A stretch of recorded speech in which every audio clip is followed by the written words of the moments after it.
ঢাকায় শাহবাগকে কেন্দ্র করে বৃহস্পতিবার বিকেল সন্ধ্যা রাত থেকে শুক্রবার মধ্যরাত পার করে এমন জমজমাট নাটকের ব্যবস্থা করা হলো যে ফেসবুকে রিল দেখতে দেখতে চোখ ফেরানো মুশকিল হয়ে গেল।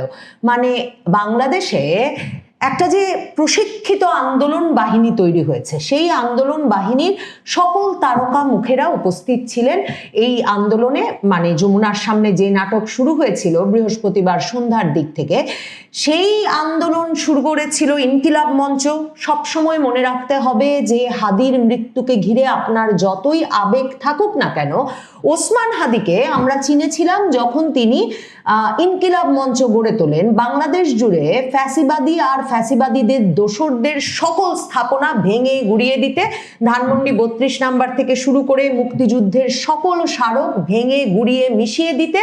এবং আমি যদি ব্যক্তিগতভাবে আমার কথা বলি, ওসমান হাদির সঙ্গে আমার পরিচয় ওই ভাইরাল ক্লিপের মাধ্যমে, যেখানে উনি উনার যে নিজস্ব ভাষা, সে ভাষায় বলছিলেন যে এইসব আর চলবে না। এই যে বিনা পয়সায় যেখানে সেখানে ইনকিলাব মঞ্চকে ডাকা হবে আর ইনকিলাব মঞ্চ গিয়ে ভেঙে ছুঁড়ে গুড়িয়ে দিয়ে আসবে, এসব আর চলবে না। এখন থেকে তাদেরকে পেমেন্ট করতে হবে, টাকা দিলেই তারা শুধু ভাঙতে চুটতে ঘুরতে যাবেন। তো এহেন ইনকিলাব মঞ্চের নেতা শরীফ ওসমান হাদি গুলিবিদ্ধ হয়ে দুঃখজনকভাবে মৃত্যুবরণ করার পর ইউনূস সরকার, তাদেরই যে সরকার, সে সরকার এবং সে সরকার প্রধান ডক্টর ইউনূস বিরাট জানাজায় দাঁড়িয়ে বলে এসেছিলেন যে হাদির হত্যার তদন্ত একেবারে তার সরকারের প্রায়োরিটিতে আছে। কিন্তু এখন পর্যন্ত কোনো রকম বিচার আচারের তারা চেষ্টা করেন নাই।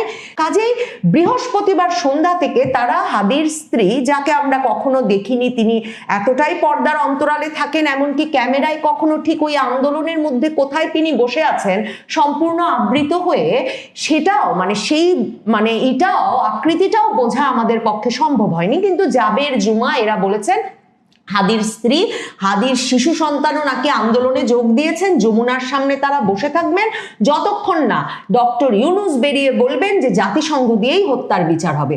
শুক্রবারে আবার নেমে আসলো পে স্কেল কমিশন এখনই বাস্তবায়ন করতে হবে। অন্তর্বর্তীকালীন সরকার বলেছে যে তারা নির্বাচিত সরকারের জন্য টাকা পয়সা আলাদা করে রেখে একটা সব ব্যবস্থা করেছে, নির্বাচিত সরকার আসবে আর পে স্কেল কমিশন বাস্তবায়ন করে দেবে, নতুন পে স্কেল বাস্তবায়ন করে দেবে। কিন্তু একদল নেমে আসলেন, তারাও নাকি সাধারণ সরকারি কর্মচারী, যারা জীবন দিয়ে দেবেন পুলিশের জলকামানের সামনে, পুলিশের টিয়ার শেলের সামনে, লাঠির বাড়ির সামনে, কিন্তু তারা এক্ষুনি পে কমিশন চান।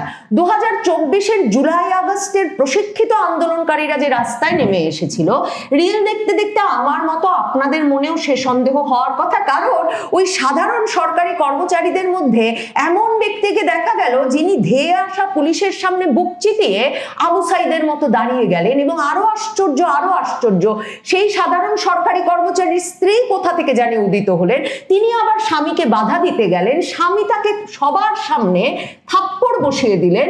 এবং তারপর যে রিল ফেসবুকে ঘুরছে, সেখানে দেখা যাচ্ছে ওই স্ত্রী কাঁপতে কাঁপতে, রাগে কাঁপতে কাঁপতে বলছে যে উনি সবাইকে দেখে নেবে, এই ইন্টারিমকে দেখে নেবে, পুলিশকে দেখে নেবে, প্রশাসনের 12টা বাজিয়ে ছাড়বেন, নারায়ে তাকবীর, যদি উনার স্বামীর কিছু হয়। এইরকম যে আন্দোলনে অকুত ভয়, স্বামী স্ত্রী বাংলাদেশে কিংবা সন্তান মা বাংলাদেশে, এটা কিন্তু আমরা 2024-এর আন্দোলনের আগে দেখি নাই। মনে আছে ভাই বোন, একেবারে পরিবার নিয়ে তারা হাজির হচ্ছেন, তারা মানুষের সামনে থাপড়াথাপড়ি করছেন, আবার তারা বলছেন স্বামীকে যদি কিছু হয় প্রশাসন তারা শেষ করে দেবেন। এই আন্দোলন পুরো দিন চলল, পে কমিশনের নাটকীয় আন্দোলন। যেই সরকারি কর্মচারীরা কিছুতেই ঘরে ফিরবেন না, বুক চিতিয়ে দাঁড়িয়ে থাকলেন পুলিশের সামনে, আজ মরবেন, না হলে পে কমিশন বাস্তবায়ন করে ছাড়বেন। বোঝেন অবস্থাটা। তারপর আবার বিকাল থেকে শুরু হলো হাদি মঞ্চ, ইনকিলাব মঞ্চের উত্তেজনা। সেখানে এসে উপস্থিত হলো ওই যে পরিচিত মুখগুলা। দেখেন, রাকসু জিএস, রাজশাহী ইউনিভার্সিটির জিএস সালাউদ্দিন আম্মার, যিনি পুরো রাজশাহী বিশ্ববিদ্যালয়টাকে তার শিক্ষক, ছাত্র ছাত্রীদেরকে একটা ভয়ের পরিবেশ পরিবেশ সৃষ্টি করে পুরো নিয়ন্ত্রণে রেখেছেন। কার চাকরি থাকবে, কার থাকবে না, তারেক রহমানের ওখানে পোস্টার ঝুলবে কি ঝুলবে না, সবকিছু ঠিক করছেন রাকসু, জিএস, সালাউদ্দিন আম্মার।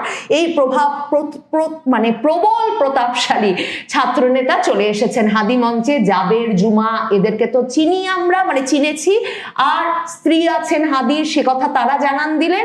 এরপর আমরা দেখলাম উপস্থিত হয়েছেন তারকা জুলাই যোদ্ধা জান্নাত সুরভি, যাকে কিনা কমাস আগে যখন যৌথ বাহিনী গভীর রাতে অভিযান চালিয়ে কোটি টাকা চাঁদাবাজির দায়ে অভিযুক্ত করলেন, তখন আমি অন্তত ব্যক্তিগতভাবে জানতে পারলাম উনি সেই যিনি 32 নম্বর ভাঙার সময়, মানে একাদশ শ্রেণীতে মাত্র পড়েন, কলেজ ফার্স্ট ইয়ারে পড়েন, কিন্তু তার বাবা মা বাংলাদেশে এরকম একটা কিশোরী মেয়েকে এমন স্বাধীনতা দিয়েছেন যে পুরো জুলাই আন্দোলন তিনি তো রাস্তায় ছিলেনই, এরপর তিনি গাজীপুর থেকে নিয়মিত ঢাকায় এসে সকল আন্দোলনে অংশ নেন। 32 নম্বর ভাঙার সময় তার ভিডিও ভাইরাল হয়েছিল যে তিনি সকলের সাথে মিলে নাচছেন, লুঙ্গি ড্যান্স করছেন একমাত্র নারী সদস্য হিসেবে।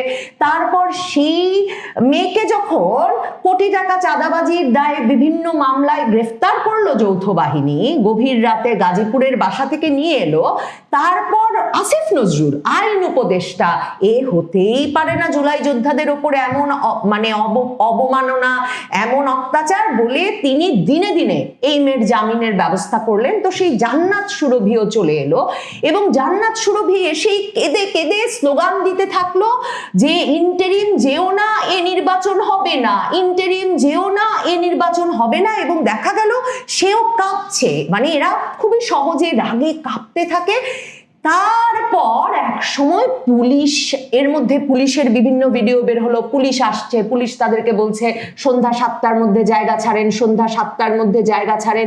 ডিসি মাসুদ তারকা পুলিশ অফিসার রমনা থানার, তো তিনি এসে বললেন কোনো লাভ হলো না, ওনারা বললেন ওনারা যাবেন না যতক্ষণ না জাতিসংঘ তদন্তের ব্যবস্থা হবে। ততক্ষণে পে কমিশনের সাধারণ কর্মচারীরা চলে গেছেন, স্বামী স্ত্রী সাধারণ কর্মচারীরা যারা যারা এসেছিলেন সবাই গেছেন। একবার পুলিশে অ্যাকশন হয়েছে, এবার হাদি মঞ্চ। তখন পুলিশ এসে কথা বলার পরেও এরা উঠলেন না। এরপর আমরা দেখলাম রীতিমতো মানে এই সরকারের মানে একেবারে হাতে ধরে নিয়ে আসা যে কমিশনার, মানে কমিশনার, পুলিশ কমিশনার, আইজি, এদেরকে তো বহু বছরের অবসর থেকে ঘুম ভাঙিয়ে এই সরকার ফ্যাসিবাদ মুক্ত করতে পুলিশ প্রশাসনকে নিয়ে এসেছে। সেই ঢাকা মেট্রোপলিটন পুলিশ কমিশনার বেগুনি গেঞ্জি পরে এসে দাঁড়িয়ে পুলিশ অফিসারদেরকে বলছেন পিটা পিটা, মার মার, এবং উনি নিজেই লাঠি নিয়ে নেমে গেছেন। এরপরে বেধড়ক পিটুনি শুরু করেছেন। এর মধ্যে কি হলো, ইনকিলাব মঞ্চ খবর ছড়িয়ে দিল বিকেলবেলা যে তাদের মধ্যে যে জাবের, মানে হাদির সবচেয়ে মানে সক্রিয় কর্মী জাবের নাকি গুলিবিদ্ধ হয়েছে। ঢাকা মেডিকেলের সেনা পরিচালক এসে বলছেন না, কেউ গুলিবিদ্ধ নাই, অন্তর্বর্তীকালীন সরকার বিবৃতি দিয়ে বলছে, কিন্তু জাবের বলছে জাবের গুলিবিদ্ধ, ইনকিলাব মঞ্চ বলছে সেই গুলিবিদ্ধ, জুমা, শান্তা এদেরকে পাড়ানো হয়েছে। মানে একদম 2024-এর প্রশিক্ষণ অনুযায়ী আন্দোলন চলছে। ডাকসু, ঢাকা বিশ্ববিদ্যালয়ের ভেতর ডাকসু, বিপিজিএস এরা নেমে পড়লেন আন্দোলন, এই যে ইনকিলাব মঞ্চের উপর এই হামলা, পুলিশের হামলা, এর প্রতিবাদে। বুঝতেই পারছেন, নামিয়েছিল তাদেরকে এই আশ্বাস দিয়ে বটে যে তোরা যা ইচ্ছা কর, সব নিয়ে আয়, রাজশাহী থেকে নিয়ে আয়, গাজীপুর থেকে নিয়ে আয়, মানে আন্দোলন করে ফাটিয়ে ফেল। অন্যদিকে আবার পুলিশ বাহিনী সন্ধ্যাবেলা কি একটা হলো, তাদের মধ্যে একটা বোঝাপড়ার সমস্যা, সন্ধ্যাবেলা নেমে পড়েছে পুলিশ কমিশনার এবং পিটিয়ে এদেরকে উঠিয়ে দিয়েছে। তারা আন্দোলনকে আরো চাঙ্গা করতে গুলিবিদ্ধ হয়েছেন এই খবর প্রকাশ করে দিয়েছেন। তারপর দেখেন যে সরকারও তাদের পক্ষে নাই, সরকারও বলছে এবার উঠে যা। তখন তারা তত্ত্ব নিয়ে হাজির হয়েছেন, শাহবাগ ভর্তি নাকি ছিল শুধু আওয়ামী লীগ আর আওয়ামী লীগ আর আওয়ামী লীগ। ইনকিলাব মঞ্চ হঠাৎ করে জাবের গুলিবিদ্ধ, তারপর আমরা চিকিৎসা নিয়ে আবার আন্দোলনে ফিরছি, এসব কথা বলার পর হঠাৎ করে স্ট্যাটাস দিয়ে ফেসবুকে জানালো লীগ অ্যাক্টিভ হয়ে গেছে। ইনকিলাব মঞ্চ ফেসবুক পোস্টে বলল, লীগ অ্যাক্টিভ হয়ে গেছে, তারা সাধারণ জনতার সঙ্গে মিশে পরিস্থিতি অন্যদিকে প্রবাহের চেষ্টা করছে। শহীদ ওসমান হাদির হত্যার বিচার এবং নির্বাচন বানচালের চেষ্টা চলছে, আপনাদের সবাইকে নিরাপদ স্থানে চলে যাওয়ার অনুরোধ জানানো হলো। মানে 1.5 দিন ধরে পুরো রাজপথটা দখলে রাখলো কিনা পরিচিত সব জুলাই যোদ্ধা, তাদের